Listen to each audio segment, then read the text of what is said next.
What's going on, everyone? So this entirety of the NBA season for the Los Angeles Lakers has been quite the roller coaster ride. And one of the big things has been Darvin Ham. And he has gotten a lot of criticism. He has had his rough patches. He's definitely had his hiccups. Lineups are a big question with him, right? And he's taken a big blunt of criticism. I have been relatively defensive of him, not like crazy. I fully acknowledge that he's had some hiccups. First year head coach, rookie head coach, you'd imagine that he's going to have some. Just like players, he's going to have his good moments, he's going to have his bad moments. He's had some bad moments. He's even had games that it feels like we lost because of him. Decision making, lineups, things like that. But the reason I've been very kind of like defensive of him is just because before this current adaptation of the Lakers, we didn't really have much talent, right? Like, it's like, yeah, he's playing 3 guard lineups, but you look at the end of the bench and it's like, well, like, who else does he have? Right? The roster itself was just terribly constructed. It didn't really make a lot of sense. We had 10 5 guards, a little over exaggeration, but you know what I'm saying. Like, you have, Kendrick Nunn, Patrick Beverly, Dennis Schroeder, Russell Westbrook, like all these point guards, and they're all undersized point guards. Like, the biggest one is like Russ at like 6'3", and it's just you had this just very small team that didn't really add up and didn't really make a lot of sense. Right. And then we get this new roster and this new talent. And it's like, okay, well, let's wait and see. Right now, Darvin Ham actually has a real roster and real talent and real players that he actually can coach and mold and, create a defense and create an identity on both sides of the ball. Actually have solidified rotations that actually make sense, right? We solved like all of our issues. We got 3-point shooting, we got defense, we got sizable wings, we got a backup defensive center. We got everything Darvin Ham could want. And yes, Darvin Ham at many times and junctures has been kind of, just hard-headed.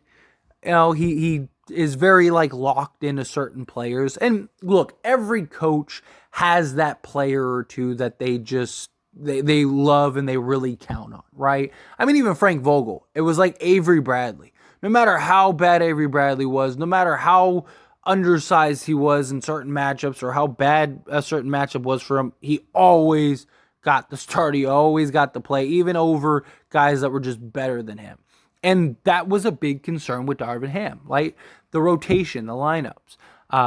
He loves playing small guards. And Darvin Ham loves the ball pressure of guards, right? He loved Patrick Beverly. He loved Dennis Schroeder because he loves the ball pressure. He comes from Milwaukee, right? And Budenholzer, same thing, right? But there's a big difference between Dennis Schroeder and an aging, declining Patrick Beverly and a like Drew Holiday, right? Where, yeah, like he's arguably one of the best defensive guards we've ever seen, right? So like if you had a Drew Holiday or like a Tony Allen or something like that, it would make more sense. And I don't think there's anything wrong with Schroeder in certain matchups, but a big concern was like, okay, he's going to start D'Lo and Dennis Schroeder, like who's going to play the backup point guard, right? What is going to be the starting rotation, right? And it was just like this thing. And then we got to the Warriors game, and it was like Dennis Schroeder and D'Lo are starting with Troy Brown and then Rui and AD. And it's like, okay, sure. I get what Darvin Ham's trying to do with D'Lo and Dennis Schroeder. They both are very different style players. D'Lo can play the 2 guard, but he's 6'4", nothing too crazy, right? He's not like a 6'6", 6'7" guy, but still, okay, good shooter, play off the ball, okay. Also, different paces, so kind of gives you a different look. I understand what he's trying to do, and it worked with Golden State, right? They had a hard time kind of figuring it out. It was very effective, and it worked. And then it was like, okay, well, LeBron's returning. And so once he returns, kind of defeats the purpose of the two ball handlers. And Austin Reeves, do you really want Austin Reeves being your primary point guard, essentially, with the bench unit? Maybe you could get away with it in the regular season, but come playoffs, that's going to get extremely exposed if the Lakers make the playoffs. And then we saw the lineup against the Portland Trailblazers, and we just ran out the building. Now, a lot of that was just Portland just could not miss, right? They just shot the lights out, and there was nothing we could do. It didn't matter. Whether we started Schroeder or brought him off the bench, it had no impact, right? That was a big thing. But the conversation, once again, and Darvin Ham himself even said, oh, I'm planning on sticking with Dennis Schroeder and D'Angelo Russell. And all of us lost our mind, right? Like, what? It doesn't make sense. You have a real rotation and a real roster. Why would you go with that approach? And then we got this. And this was from Darvin Ham. He said that he has a few tricks up his sleeve and that we'll be surprised when the starters are announced. And it was like, okay, so you're going to start Schroeder, you're going to start D'Lo, you're going to go LeBron, Vanderbilt and AD? Like, how are you approaching this, right? Because you said you're going to stick with D'Lo and Dennis Schroeder. And then we got the lineup, and it was everything that we hoped. We got D'Angelo Russell, we got Malik Beasley, Jared Vanderbilt, LeBron James, and Anthony Davis. And we ran the Pelicans out the gym. We led that game start to finish. This lineup was fantastic. It was everything we hoped it would be, and then some. D'Lo and LeBron seemed to have like chemistry as if they had been teammates for years. D'Lo and AD, they were clicking. Beasley's knocking down some shots. Vanderbilt's locking up Brandon Ingram. It was just an orchestra. Absolutely beautiful. And went so well. And it was like, finally, he did it. Right? And Darvin Ham really deserves some credit. Got to give him credit. We were ready to grab the pitchforks and run him out of town. But guess what? He decided to go with the lineup that he should have went with. Now, I did it. I'm not saying it had to be, Vanderbilt and Beasley. He had other options. He could have stuck with Rui and maybe Austin Reeves, or, even if you're going to play Troy Brown at the 2 or whatever, right? It's just the idea of Dennis Schroeder and D'Lo made no sense with LeBron James in the starting lineup. You don't need 3 primary ball handlers, especially when LeBron James is going to have the ball in his hands 99% of the time. Right? So D'Lo can play off the ball and hit the 3-point shot. LeBron and him could work well, and they did work well, right? But Schroeder is not that good of an off-ball player. He can slash, knock down the 3 ball on occasion, but he's not like somebody you want playing off of LeBron James heavily. So it made no sense. So the idea was, okay, you go Austin Reeves, right? LeBron and Reeves play really well together. They're like a plus 9.5 or something like that when they share the court together. Just that the high IQ chemistry that him and LeBron have makes a lot of sense. You got you got 2 now sizable backcourt players that can play defense. D'Lo has been surprisingly good defensively. Hasn't been like elite, but he's been a lot better than many of us thought. Austin Reeves is a good defender, can knock down the 3 ball, and it's like, okay, like you could have went that approach, right? Rui Hachimura, you could have stuck with for the scoring prowess, right? But this matchup, it made a lot of sense. Vanderbilt was a great idea to start because you have Brandon Ingram, a sizable wing who is basically their main primary scorer. So Vanderbilt's your best on-ball defender who has size, who has length, who has the foot speed. Put him on Ingram and let him lock him up. And he did a fantastic job. Him and Troy Brown both deserve a ton of credit for the defense that they put on Brandon Ingram.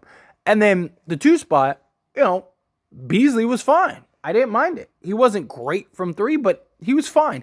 And his presence alone just caused this gravitational pull, and the floor spacing and everything was just absolutely incredible, right? And this was the lineup that I said, like, okay, if you're going to go Rui starting, again, I don't have a problem with that. If you go Rui starting, I think you close with Vanderbilt, right? This lineup you see on screen is the lineup that they started. This is also the lineup that they should finish with, right?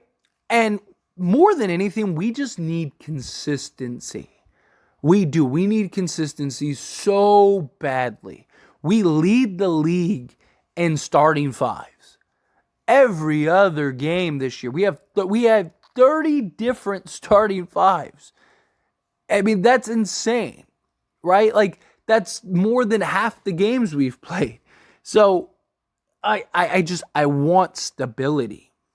Now, again, going forward, maybe they go with Reeves and Rui. Okay, fine. I get it. Look, D'Lo, LeBron, and AD, those are your 3 starters. D'Lo as your point guard, and then whoever you want in that 2 slot based on matchups, and then whoever you want in that 3 or 4 spot, right? So, like, for example, let's say we're playing Minnesota, right? If you want to go with Mo Bamba and then move AD to the 4 because you want to match Karl Anthony Towns and Rudy Gobert, fine. I'm okay with that, right? And then, say go Austin Reeves, something like that, right? Cool. I'm okay with that. That's fine to me, right? But if you're playing an average matchup, whatever, and you're like, okay, well, their 3 guy isn't a big deal, so let's go Rui for scoring. Fine, I'm okay with that, right? Let's go with Beasley and Rui. I don't mind that, but my biggest thing is Schroeder and D'Lo. You don't need it. It doesn't make sense. If LeBron isn't playing a game and you want to do that, sure, I get it. It does make a little more sense. But hopefully the remainder of the season, LeBron plays the rest of the season. My whole thing is, like, you went with this starting 5, you won by 20, essentially start to finish. Pelicans got it to like within 2 at one point after going up 15. They had a rough second quarter, but they never lost the lead, and they ended up still winning by 20. So you went with this lineup, you won by 20, keep it. Kind of my thinking. Again, if you're playing Minnesota or something like that, or a specific matchup, and you're like, we need to match this, okay, then fine. But outside of that, 90% of your games, the rest of the way, you're going to be able to play this starting 5. This should be your starting 5. I really do. And then, you bring Rui off the bench for scoring. I liked Beasley off the bench personally, just for that, dead-eye shooter, your sharp shooter off the bench. You'd have D'Lo, you'd have, say, like I said, Reeves, as like your 40% three-point shooters next to LeBron. And then you have that just like sharp shooter off the bench. But I don't mind it. You still have Reeves off the bench, who's at 40%. Troy Brown's been really good from 3, especially as of late. You got Rui, you got, Mo Bamba, 40% three-point shooter for a big. You have Winning Gabriel. You have options, is my point, right? And then you're also going to integrate some of these guys into that as well, right? You're going to, Beasley's going to bleed in. D'Lo's going to bleed in at some times. I don't mind some overlapping either, right? If LeBron is out of the game and you have D'Lo and Schroeder on the court at the same time, I'm not against that. I don't mind that at all. I don't even mind if you go those 2 in like a Reeves or a Beasley, because there's a big difference between 3 6-foot guards and 3 6'5" guards that can all shoot, can all handle the ball, can all play make, that can all operate in the mid range, all play off the ball. There's a huge difference between those 2, right? So I don't mind that. I just don't want like a heavy dose of that. I don't want D'Lo and Schroeder playing, 40 minutes together. It doesn't make a lot of sense, especially with LeBron James playing in the roster. So in general, again, Darvin Ham, he made the right call. He made the right decision. And once again, I actually thought he had a very good game. I thought he coached well. I thought he was definitive in his rotations. I thought he made good timeout calls. I thought he kept and stuck with guys, even through like some of the lumps, right? Like let guys figure some stuff out and get out of it, which he did. When guys were hot, he stuck with them. He made solid decisions. Brandon Ingram, Vanderbilt, your job is to stick to him like the gum on the bottom of his shoe. Same thing with Troy Brown, and Troy Brown and Vanderbilt both deserve credit for just making it very difficult for Brandon Ingram. And I loved it. Brandon Ingram went out the game, gave Vanderbilt some rest. If he got put in the game, Vanderbilt came right back in. And you saw it on several occasions, right? And then when you wanted to get Vanderbilt a couple minutes of rest towards the end of quarters, you had Troy Brown in, and he did it again. He did a great job. And so Darvin Ham, I think, really deserves a lot of credit. This is 2 out of 3 games with this roster that I've looked at and gone, man, he actually coached very well. That Warriors game, I think, was arguably his best coaching job of the year. He had real strategy, real game plans on both sides of the ball. His rotations were set. They were decisive. He never let Golden State get out on runs. He used his timeouts wisely. He stuck with everything. He just did a really good job. And then he did the same thing against the Pelicans. So now 2 out of these 3 games with this new roster, he's coached great. About as good of a coaching job as you can do. The only thing with the Portland thing is I don't really blame him for that. Portland just shot the lights out. Like, what are you supposed to do? Like, yeah, could they have, the drop coverage doesn't really make a lot, but I understand the idea, right? These guys are shooting. You have, Thibault, who's 4 or 6 from 3. Like, statistically speaking, you look at that and go, okay, he's going to stop shooting like that. And Darvin Ham hoped and structured his game plan with the idea of like, these guys are going to cool off. So stick to the game plan. And the thing is that they just never did. They just didn't. And and I know people were like, oh, you should have doubled Lillard more. For what? So what? So these guys who were hitting contested threes over, from 30 feet would get open threes instead? Like, it was one of those games. It was just a really bad game for the Lakers. It was a bad spot.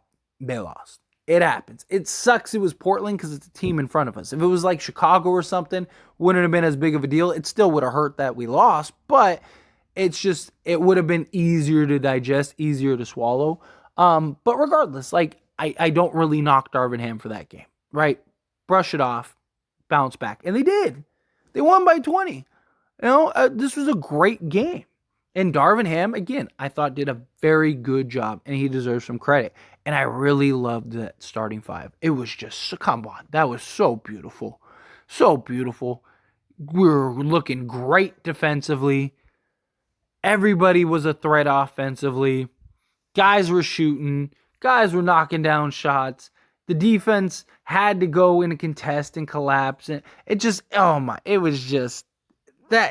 that's how a basketball team's supposed to look. And it was just beautiful. It was just a symphony out there. But anyway, as always, is a discussion. So I pass the question on you. Let me know your thoughts and opinions down in the comments below. What did you think of Darvin Ham? What did you think of his rotation in his lineup? What do you think of that starting 5 of like Vanderbilt, D'Lo, Beasley, LeBron, and AD? Do you love it? Do you hate it? Is there anybody you would swap? However you feel, whatever your thoughts are, I'd love to hear it. So let me know down in the comments below.